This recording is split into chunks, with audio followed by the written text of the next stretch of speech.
इस वक्त 11 बजने वाले हैं और मेंबर असम्बली नाहिद हसन ने प्रेस कॉन्फ्रेंस की है। उनका प्रेस बयान हम भेज रहे हैं। सोशल इंडिया न्यूज़ इसके लिए सहाफ़ी सालिम खेड़ी का शुक्रगुजार है। उनके शुक्र के साथ नाहिद हसन की प्रेस कॉन्फ्रेंस पेश खिदमत है। इस पूरे बयान को सुने, नाहिद हसन क्या कहना चाहते हैं, क्या करना चाहते हैं, क्या उनका नज़रिया है, सुनिए।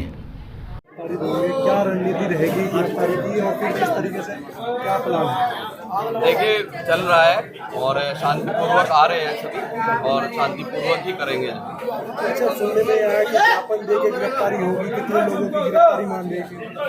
अब ये लोग तो ये तो डिपेंड करता है, आने शुरू हो गए लोग। हमें उम्मीद है 50,000 से ऊपर लोग आएंगे, सभी अपनी देंगे। देखो, ये लड़ाई जो है ये गरीब की पुलिस के साथ है। अब गरीब जो है हिंदू भी है और मुस्लिम भी है। हमें सबको पता है, जिस गरीब के पास पैसा नहीं है, इस बीमारी में हालत चल रही और वो थाने में जाते हैं और उनका उत्पीड़न होता है, क्योंकि वो लोग जो है इन लोगों को घूस नहीं दे पाते, इनका पेट नहीं भर पाते। तो ये लड़ाई जो है उन गरीब मजलूम और मजदूर की, जो ठेली लगा रहे, जो रिक्शा लगा रहे, जो गाँव में है, जो गरीब है, जो अपना पेट पालने के जिनके लाले लगे हुए, और उन लोगों को लूटा जाता है और भ्रष्टाचार करा जाता है और ऐसे लोग जो है अपना पेट भरने का काम करते हैं। ये उसी के लिए एक मुहिम है। और जहाँ तक मैं समझता हूँ कि इतने लोग यहाँ पे आ रहे हैं, हम लोग कानून हाथ में नहीं लेंगे, लेकिन शांतिपूर्वक अपने विरोध जरूर दर्ज कराएंगे। और अगर जेल भी जाना होगा तो वहाँ भी जाएंगे। 50,000 क्या और भी लोग जितने होंगे सभी लोग जेल जाएंगे, कोई रुक देने वाला। लेकिन हमारी मांग जो है, जो गरीब आदमी है, जो पीड़ित है, अगर उसका रोज रोज जो है थानों में या एडमिनिस्ट्रेशन ऑफिस में कहीं भी उसका अत्याचार होगा तो उसको क्या नाम लेते हैं, हम लोग उस लड़ाई को लड़ने का काम करेंगे, क्योंकि मान सम्मान ही सब कुछ होता है।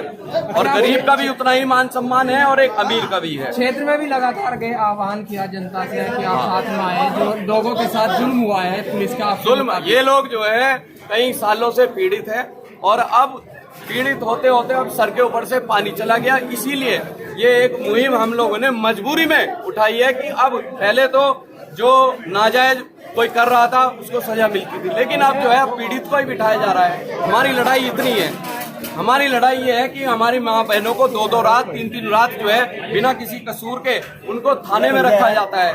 मेरे भाइयों को जो भी कोई परेशान होता है, कोई पीड़ित है, अगर थाने में गया तो बजाय उसको न्याय दिलाने के उसके ऊपर उत्पीड़न होता है और उन्हें घंटों घंटों जो है अपनी बोली लगानी पड़ती है, उनको बंद कर देते हैं थानों में।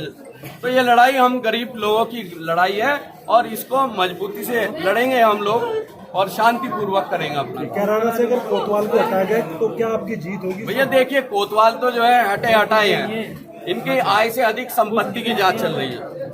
6 मुकदमे जो है हम लोग ने उसी दिन इन पे करा दिए थे। जो लोग जो है क्या नाम बिना कसूर के जो इन्होंने वहाँ बिठा रखे थे और उनसे बोली लगाते थे, तो उन सब के भी केस और हल्के हल्के रोजाना बहुत सारे लोग आ रहे हैं। तो जांच भी इनकी चल रही है। एक 3 बीघे का मालिक और 50 करोड़ से ऊपर की संपत्ति बना रखी है। यहाँ मुझे ये नहीं समझ में आता कि यहाँ बॉर्डर स्कीम लगी हुई है कि बगल के जिले का कोई जो है दूसरे जिले में तैनात नहीं होगा बगल वाले में। लेकिन ये क्या गंगोर वो हो रहा है, आंख खींच के ऐसे आदमियों को सपोर्ट करा जा रहा है जो क्रिमिनल है, जिसकी पुरानी हिस्ट्री जो है उसमें कई बार सस्पेंड हुआ, लोगों को मारा।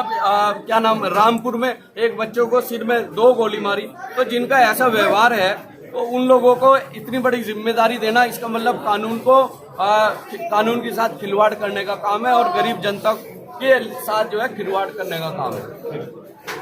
ठीक है।